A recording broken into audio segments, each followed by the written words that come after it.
Hello, hello, hello, and welcome to English Learning for Curious Minds by Leonardo English, the show where you can listen to fascinating stories and learn weird and wonderful things about the world at the same time as improving your English.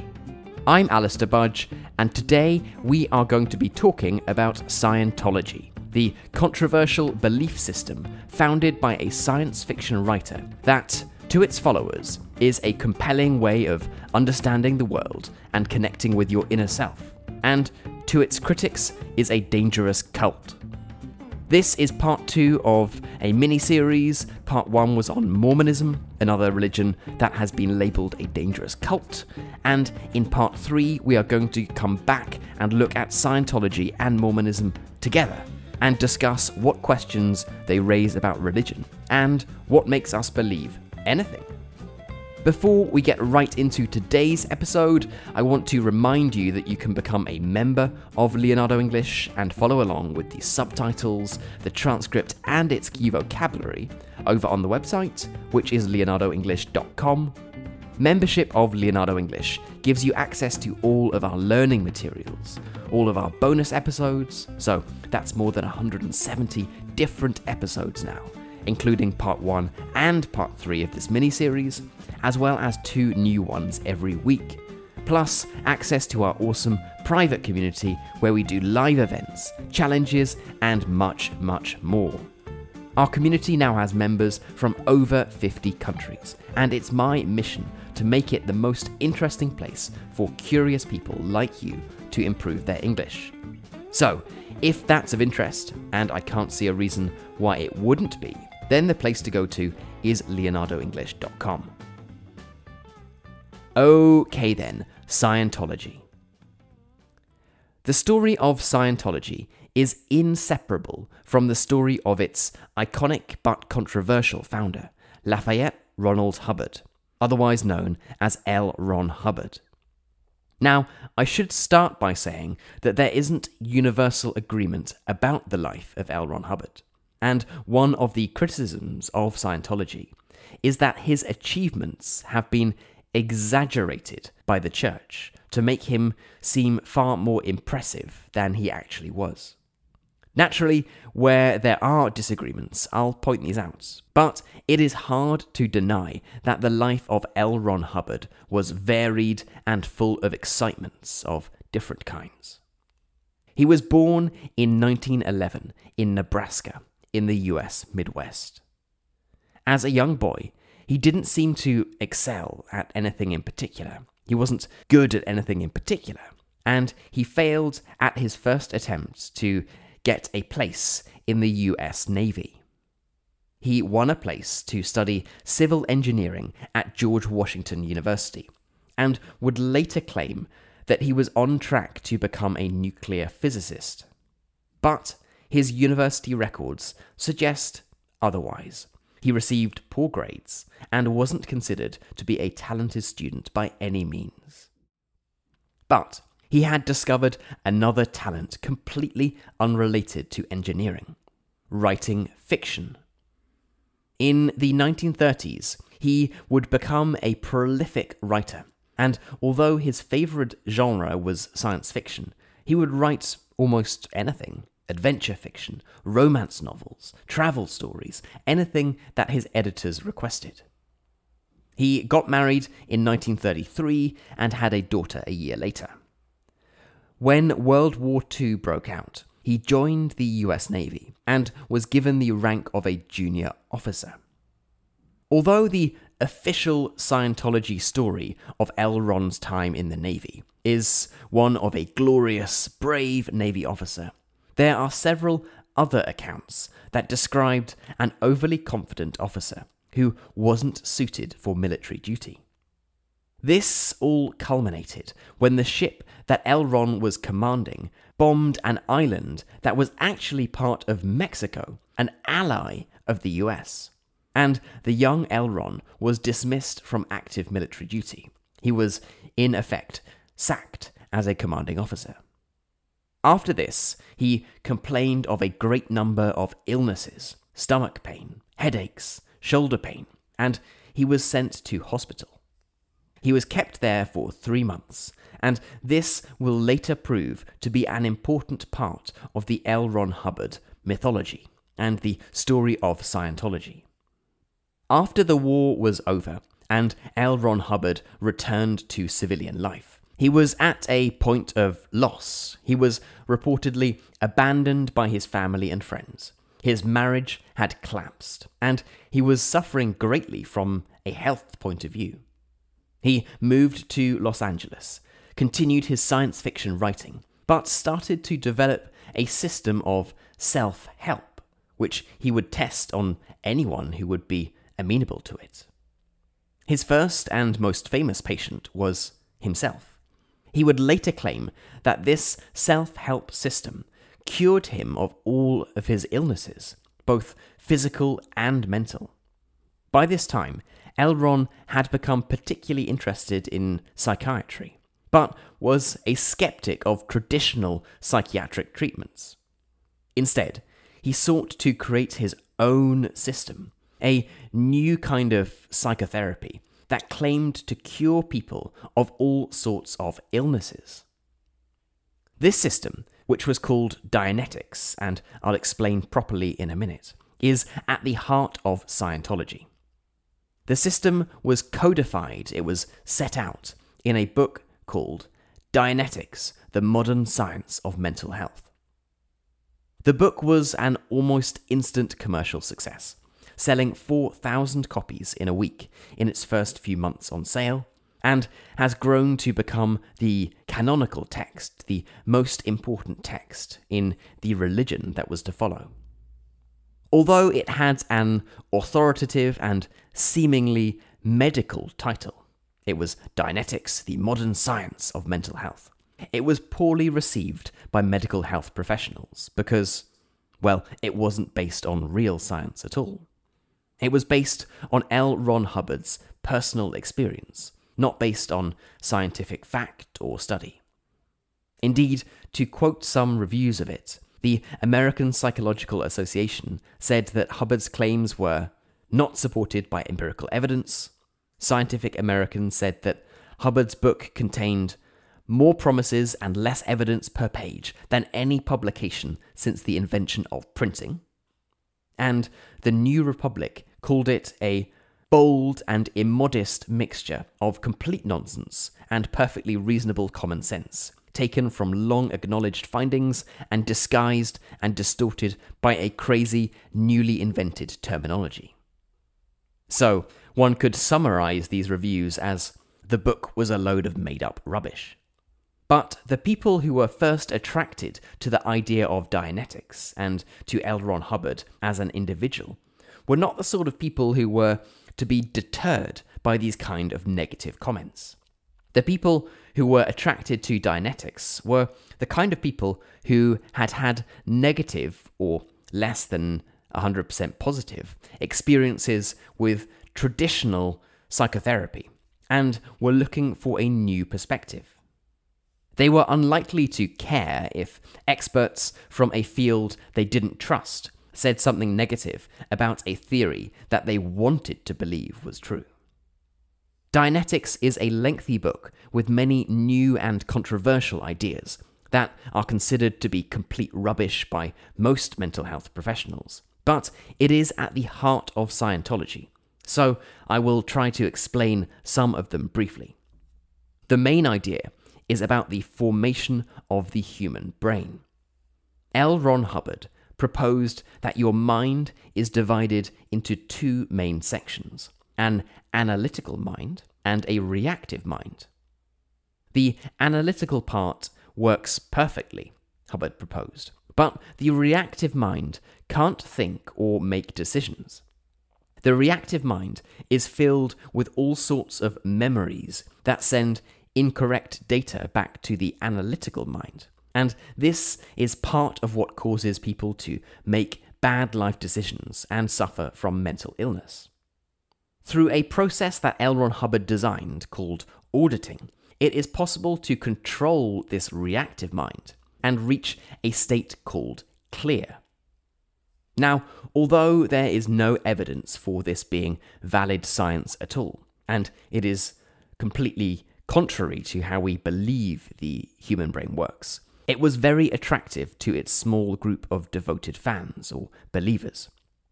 At this time, though, Scientology as a religion or as a belief system didn't exist. Dianetics was a psychiatric treatment, albeit a completely unproven one, and one that was considered to be a complete sham by medical professionals. It was considered to be something that didn't work at all. L. Ron Hubbard's primary income was still coming from science fiction writing. Although he was struggling to make ends meet, he was not paid very much for his work. Frankly, he was more about quantity than quality, and even though he was publishing huge volumes, huge amounts of science fiction, he was still not earning very much money. There is an account, which is fiercely denied by Scientologists, of L. Ron Hubbard complaining about not being able to make enough money, and a fellow science fiction writer telling him that the way to get rich was by starting a religion. Whether that's true or not, we will never know, but what is undeniable is that within a few years, L. Ron Hubbard had started the process of turning Dianetics from a pseudo-medical procedure to something that was at the heart of this new religion, Scientology. As a medical procedure, Dianetics would be treated like any other medical procedure and would have to display evidence that it was doing good, that it was helping people. As already mentioned, there was very little evidence that it actually worked, other than L. Ron Hubbard's stories about it working on himself and various other stories of people who claimed that they had been cured by it. And, as you will know, there are plenty of government guidelines and laws that restrict medicine to trained professionals, for very good, obvious reasons. But L. Ron Hubbard realized that there was another category that didn't need to provide evidence: religion.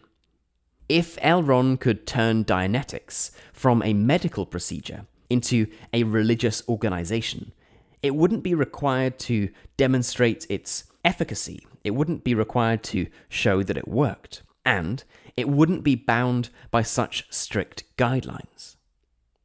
This was either a moment of religious inspiration or of cynical opportunism, depending on how supportive you are of Scientology.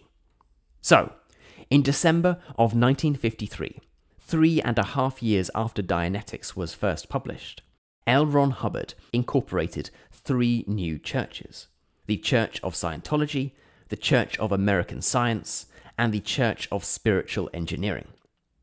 This was to be the start of his new religion, the Church of Scientology. And, as part of this new religion, L. Ron Hubbard was able to charge a lot of money for it.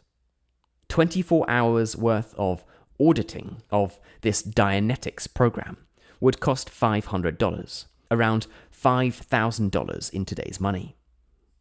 The cash soon started to flood in, and L. Ron Hubbard went from struggling science fiction writer to the head of a new organization that was generating large amounts of cash. He implemented a system whereby he would receive a percentage of all income from these auditing sessions, and by 1957, he was reportedly earning around $250,000 a year, which is over $2 million in today's money. There was a very thin line between the funds of the Church of Scientology, as it was called, and L. Ron Hubbard's personal funds. He bought extravagant houses, which became Scientology centers. He bought boats, plots of land, and real estate all over the world. And there were reports of him just withdrawing from the church's bank account and transferring to his own account without any particular reason. Different branches of the Church of Scientology sprung up all over the world, and its members grew. This brought it further into the public eye and under closer examination.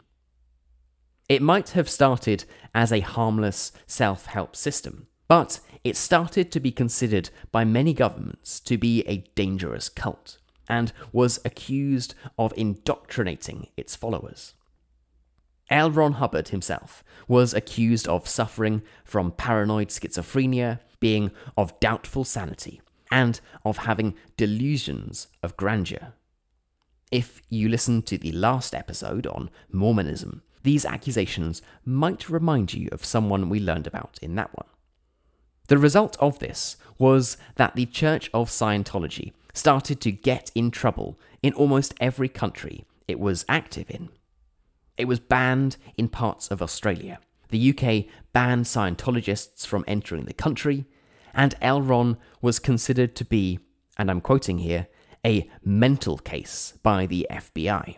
A mental case is a slang term for a crazy person. But, as often tends to be the case, the more a belief system is persecuted and cast out from mainstream society, the more its followers are drawn to it. Scientology continued to grow, with members joining from all over the world. But life wasn't any easier, and it continued to run into problems with a wide range of governments. So, in 1967, L. Ron Hubbard decided to move the base of Scientology offshore and launched something called the Sea Org, the Organization of the Sea. This was a fleet of ships, initially 3 large boats that travelled around the Mediterranean and northern Atlantic, staying for short periods of time at each port.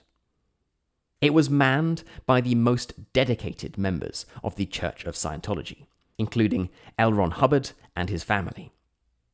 It was aboard the Sea Org, and over the period of the next 5 years or so, that his behaviour became even more erratic, and he made some curious additions to the doctrine of the Church of Scientology.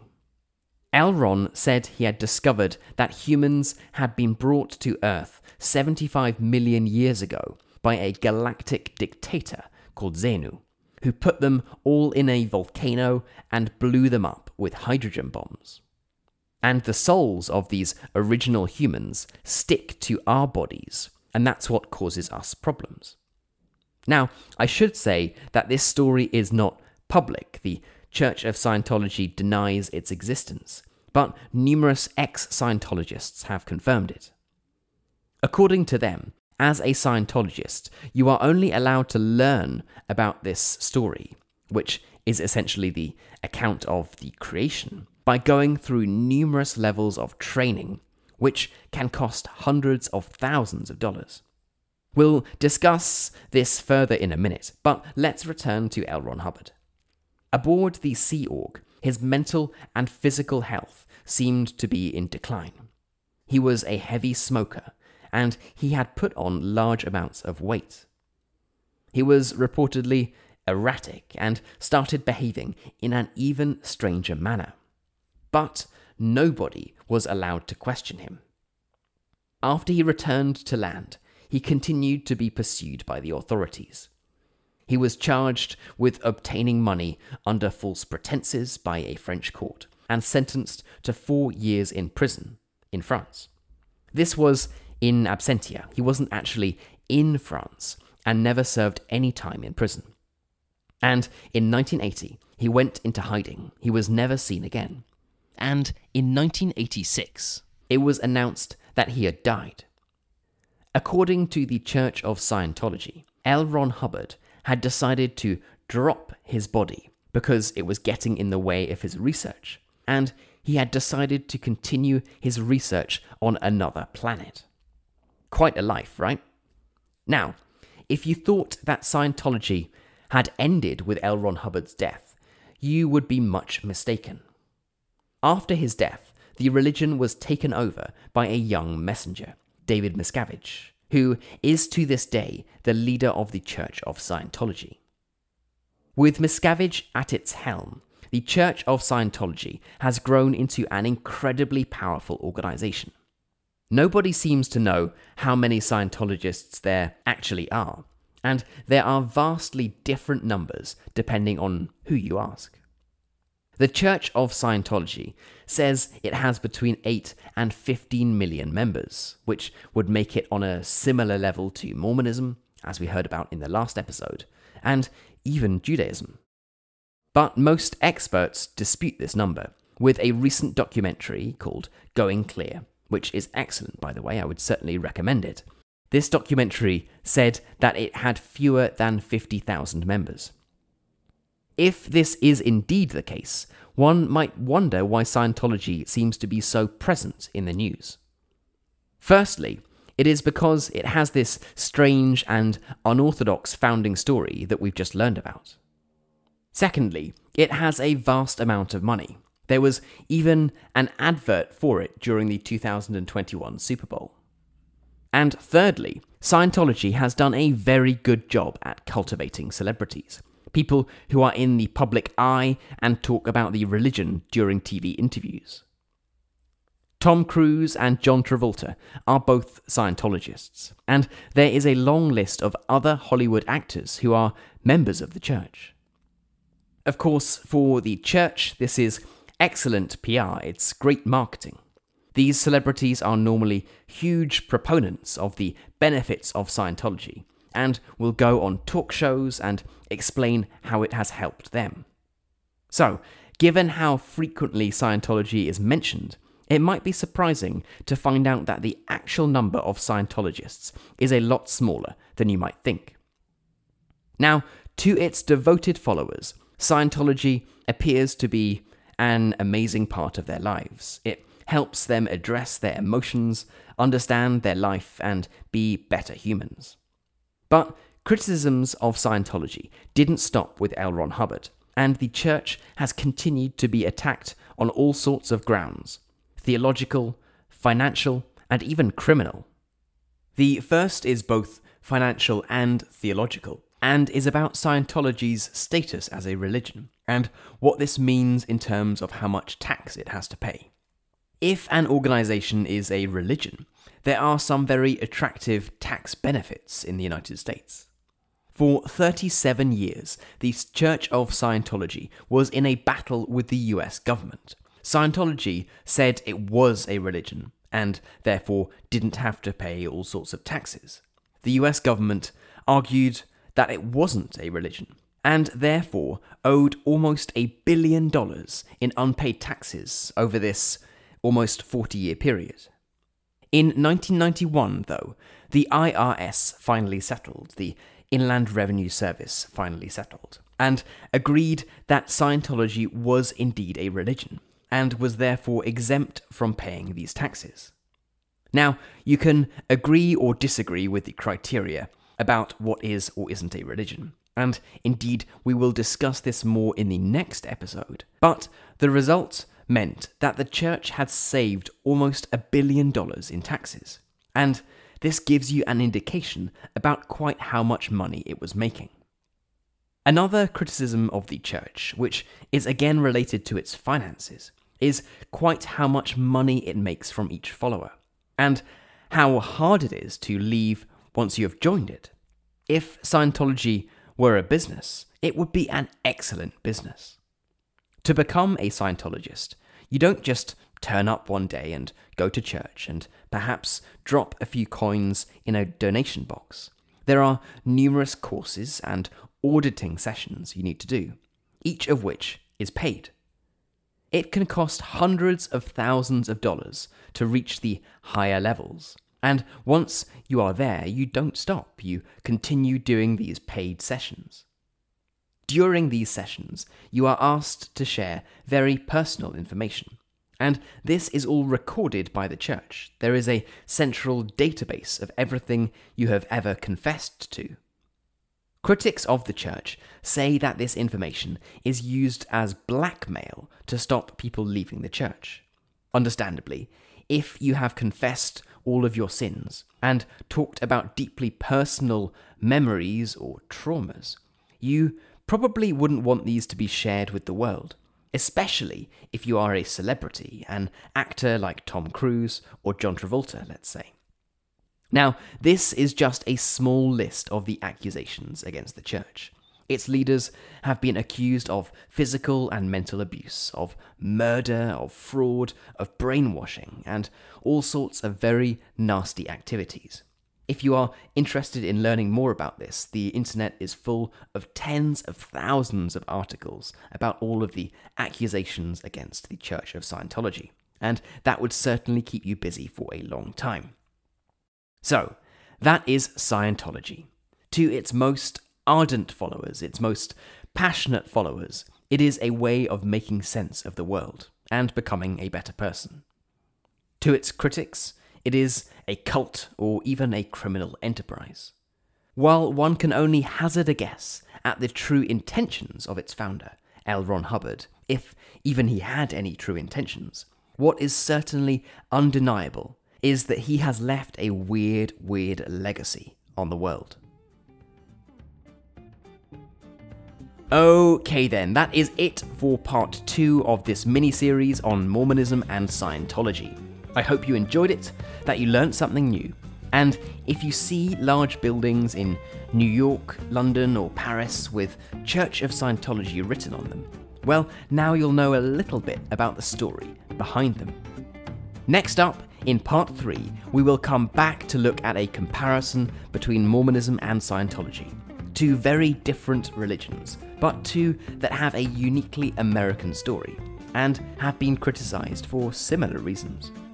In this episode, we'll talk about the similarities and differences between the two, as well as think about the wider question of what is a religion, and ask ourselves whether they would have been possible in any country other than the USA. That is one of our member-only ones and will be coming out on Tuesday. And on that note, if you enjoyed this episode and you are wondering where to get all of our bonus episodes, such as part 1 and part 3 of this mini-series, plus the transcripts, subtitles and key vocabulary, then the place to go to is leonardoenglish.com. I am on a mission to make Leonardo English the most interesting way of improving your English, and I would love for you to join me and curious minds from 50 different countries on that journey. The place you can go to for all of that is leonardoenglish.com. You've been listening to English Learning for Curious Minds by Leonardo English.